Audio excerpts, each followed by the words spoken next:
We had the Argos traveling all the way to Edmonton. It's the worst thing for them is in this week they played in Toronto, then they go all the way to Edmonton, and come all the way back to play back in Toronto next week No, against the Ottawa Redblacks. that's not just the worst thing. Have you ever been to Edmonton? Because that's the worst thing. Yeah, my buddy was saying he lives in Calgary, and they hate Edmonton.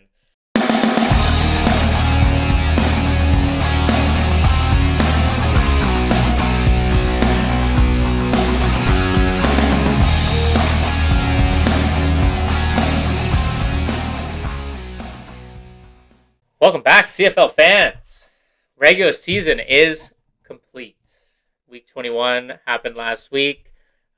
4 games, 2 crucial playoff deciders. Well, technically 1 because the CFL doesn't know how to do scheduling, and they somehow did both those games at separate times, which meant Rough Riders fans, I'm sorry if you bought tickets to Mosaic because their starters weren't playing. But we'll get into that in a little bit. First off, I'm your host, Cody. He's your host, Don.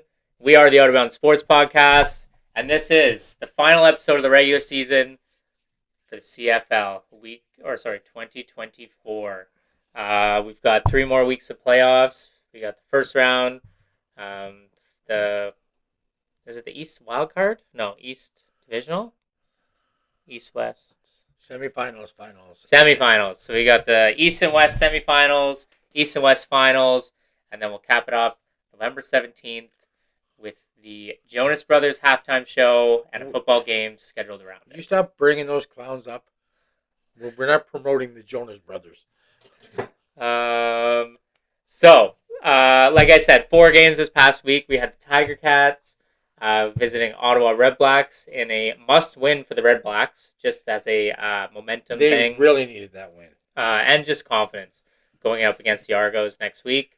We had the Argos and the Elks, which Elks were playing for their life there. Argos were just having some fun. And then the big matchup, the one that decided the number 1 seed in the West, that was the Bombers at the Alouettes. And then we wrapped it up with the Stampeders and the Rough Riders. So we'll start off with the Ticats and the Redblacks. Like we said earlier, it was a must-win for the Redblacks, not because they're not for playoff positioning or seeding or anything like that, because they already knew heading into the week that they would be facing Toronto at BMO Field the following week in a rematch from the previous week. But it was a must-win just because, like we said, for a confidence booster. Yeah. Like, they were on a 5-game losing streak, I think. You don't want to go into the playoffs losing 6 in a row. And especially going up against a tough Argos team. And they held it down at home, which they have been dominant all year. Yes. Their home schedule they've been very much the better team at home all year round, and which would have made winning last week even more crucial for them, but they were unfortunately unable to do that. And but exciting game still for this. They came close to not winning this game because Hamilton, with less than a minute left, had the ball. They were down by 6. Had the ball first and goal, ran the ball 3 times and got stopped all 3 times. That was it. That was the game. But since we're talking about the Ottawa game, since it was a must-win, time for the player of the week. Now, I had one guy in particular before, but then I was going over the stats again, and I have decided we're going to have co-players of the week this week. All right, final week, we'll put co-players of the week. Here they are. Khalil Pimpleton. 6 receptions out of 10 targets, 167 yards, 27.8 yard average, longest 65. And 1 touchdown. And a touchdown. The other one is going to be Drew Brown. He came back from an injury.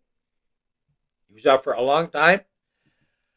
26 out of 38, 445 yards, 3 touchdowns, 1 pick, longest 65 yards.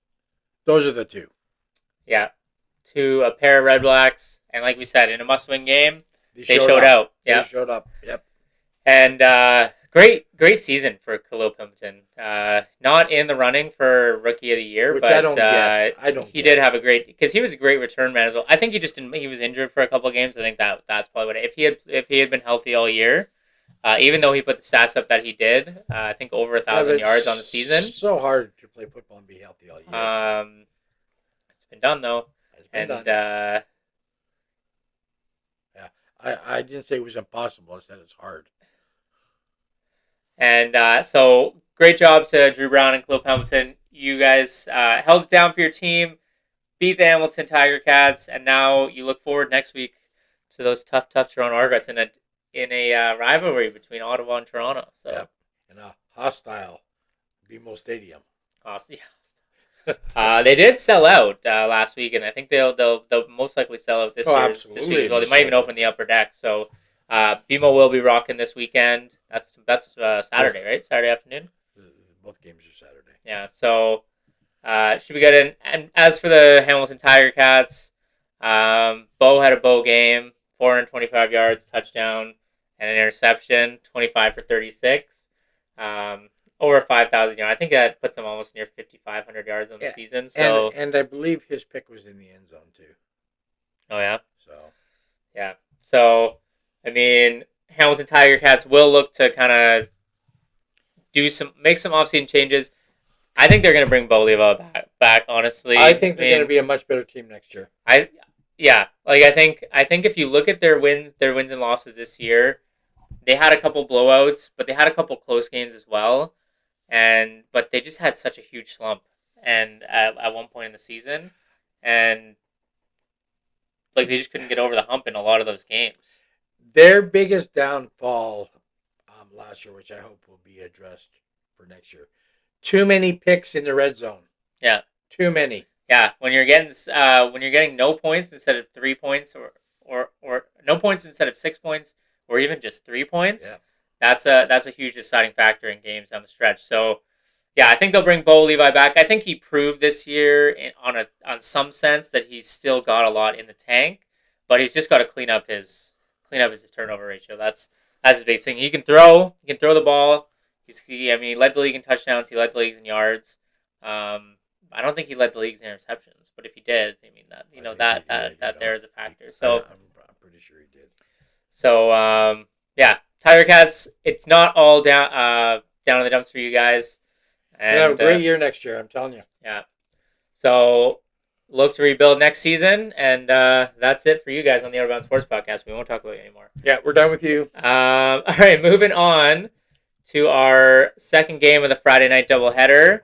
We had the Argos traveling all the way to Edmonton. It's the worst thing for them is in this week they played in Toronto, then they go all the way to Edmonton, and they come all the way back to play back in Toronto next week against the Ottawa Redblacks. That's not just the worst thing. Have you ever been to Edmonton? Because that's the worst thing. Yeah, my buddy was saying he lives in Calgary. They hate Edmonton. They hate Edmonton. So they have like a passion. Sports teams, they hate them all. They hate the city. Like I lived in Calgary 45 years ago, and they hate on. If you were going to Edmonton, you couldn't tell anybody in Calgary that you were going to Edmonton. That's so strange because you got Toronto doesn't hate Hamilton. No, they have somewhat of hate, but this is deep down, deep rooted, severe hate. Yeah, it's crazy, and it's been going on for I'm thinking for hundreds of years now. It's ridiculous. So like we said, Toronto traveled to Edmonton. Elk season was over. It's been over. They will look to make quite a few changes for next year. They have to figure out their quarterback situation. Are you going to keep Trey Ford? Are you going to keep MBT? Who's going to be your guy you're going to roll with? I think the flip-flopping was tough. I mean, I know you did start 0-8 and had a little bit of a resurgence, but then fell in the back nine. But they have a bigger problem. Both of those quarterbacks are free agents. They might not want to go back to Edmonton. Yeah, but they're free agents. They can go wherever the fuck they want. Well, they have to go somewhere that wants them, too. If Edmonton's going to sign them and they're the only team that signs them, they're going to go there. I can see other teams. Yeah, I mean, there are other teams that need quarterback situations addressed. So, and both quarterbacks, I think, our starting quarterback level at this point. But Macbeth is a bit older. I could see him coming back to Toronto as as their backup quarterback took for it sure. to For sure. well, yeah, get rid of Dukes in Arbuckle. I mean, Hey, Arbuckle he had a great game on 23 for 32, 378 yeah, he yards, had two a good touchdowns and a game. pick. Yeah, so Gunslinger we saw a couple weeks ago in Toronto. That was an exciting game. But Yeah. um, so Toronto was up this one. Edmonton had a big fourth quarter comeback, but and to win the game. I mean, Toronto didn't have any of their starters in. Like we said, Arbuckle started. Dukes had a couple plays. I don't even think they played their Kadeem Carey. Doesn't Nope. look like it. Nope, they didn't play. So I mean, 31-30. Toronto won't be hurting too much from this game. Well, But how bad is it that Edmonton plays all their starters? Argos don't play any of their starters, and they beat them by a point. yeah, Trey Ford, 16 for 25, 325 yards and 3 touchdowns in this one, and Rankin, um, 48 yards on the ground. So yeah, not much to say about this game. Both teams were just kind of wrapping up the season. Edmonton, I don't think has the same amount of hope that the Hamilton Tiger Cats do for next year, especially if they don't address the quarterback situation or if both those guys end up leaving. They got a problem.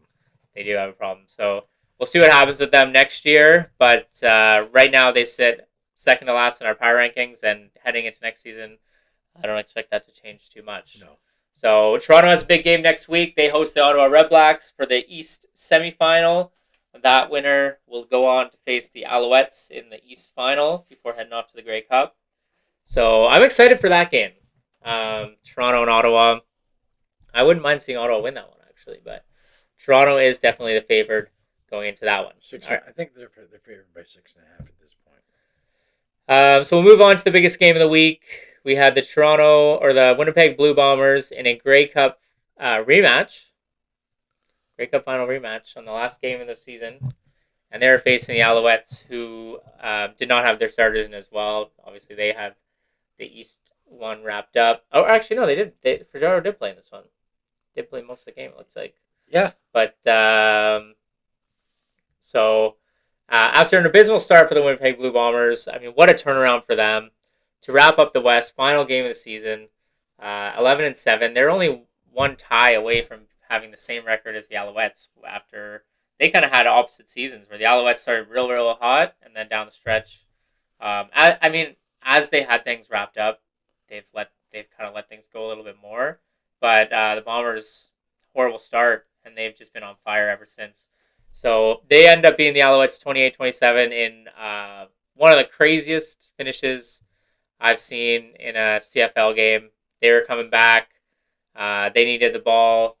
They needed a stop and to get the ball back. They did get the stop, 2 and out, and they did get the ball back.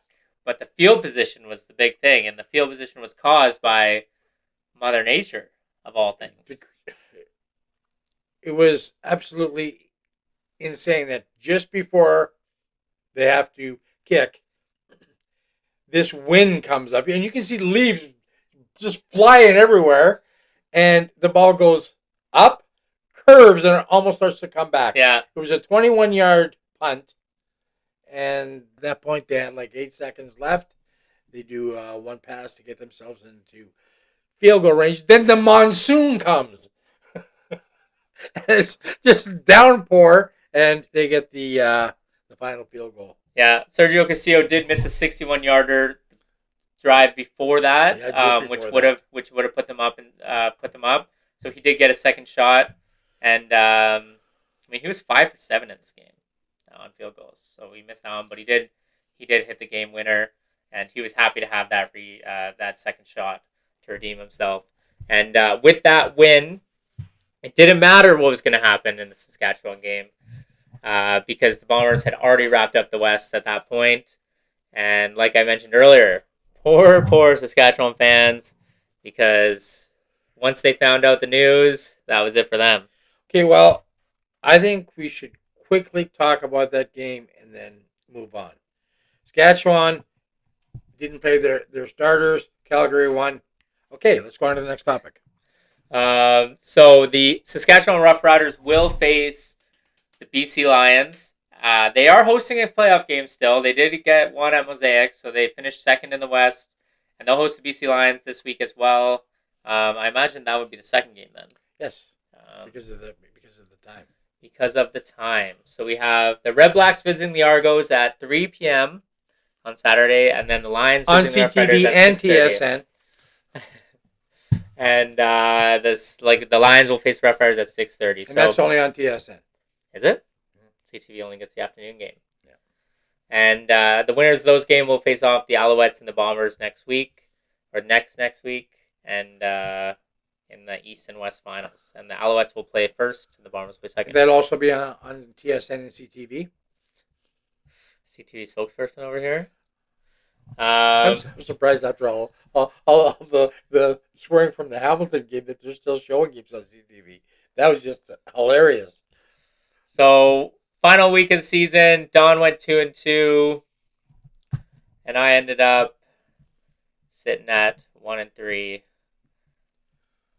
And pull this up here for you guys. Okay, so while he's organizing that, let me just say quickly that it's confirmed now, even though it was confirmed last week and he didn't bring it up, that the CFL bet is done. I win. So I ended up with a final score of 52, 27, and 2, which is about 64%. And Cody ended up with 42, 37, and 2. So I beat him by 10 games, and I'm getting a ticket to the game of my choice. And right now, Saskatchewan's looking real good. I'll buy the ticket. You pay for the plane, the hotel, no. accommodations, that's not food. That's not what the winner pays for. Oh, you know what? You wouldn't know that because you never win. You know, when is the CFL season start? June or May? June. Oh, I was gonna say because I'll be in Calgary in May. If it was in May, you could have came with me. That's when the preseason starts. Maybe I'll take you to a preseason game. A preseason game in Saskatchewan. Okay, first of all, Calgary and Regina are not just across the street. We'll go to a game in Calgary. I've been to a game in Calgary. Been to many games in Calgary. I haven't been to McMahon that Stadium. Old thumpy McMahon Stadium, 60-year-old piece of crap. I guess you pick your first game. Pick Saskatchewan or Toronto or Ottawa. Toronto. I'm gonna go Toronto as well, and for the Bombers, for the BC Lions in Saskatchewan. Schedule. I'm gonna go BC. Okay. So there you have it. Split on the second game, and I think it doesn't matter because I think whoever wins either at any of these games, it's just extending their season before they end up going on vacation because they're gonna lose against the Bombers and Alouettes. My prediction. Our power rankings, we kept the same. Not much movement at the end of the season. Teams pretty much had things wrapped up. So both Bombers at the top, Stampeders at the bottom. And the only other teams that we did not have the same was the Rough Riders and Argos. And I had the Rough Riders step up from the Argos. So there's your CFL final power rankings. They're listed right over here or over here. Can't remember which side. And if you're looking at it, it's over here. There you go. And anything else to add for CFL Week 21? That's it. I'm excited about the playoffs this weekend. I will be watching both games, like I watch all the games. Or are you going to flip-flop back and forth between that and Crown Jewel? Well, there's not really too much I want to see on Crown Jewel, so I don't think I'm going to be watching too much of Crown Jewel. Yeah, I'll probably have the Saskatchewan game on, or the Red Blacks game on at the bar. Probably both, I guess, but no one really watches them, unfortunately. But I'll be following along, definitely. And it should be two good games. I'm excited. Playoffs are here. 3 more weeks. So you got 2 more of these videos from us, guys. And then we won't hear from CFL, well, ever again. Until next year when we're back for 2025 season. So thanks again for watching, guys. Smash that like button. Hit subscribe and turn on the notifications so you can see all of our other CFL content. Our weekly series, our episodes are coming at you hot every couple days here. And we've got shorts and highlights for you from all sports so you can stay up to date on everything that's going on in the sports world on our shorts page. So make sure you check that out. And until then, we'll see you next week to wrap up the division semifinals and predict the division finals before we get to the Grey Cup. Or the Jonas Brothers Cup with the Grey Cup around it. Thanks again, guys. We'll see you next week. Later.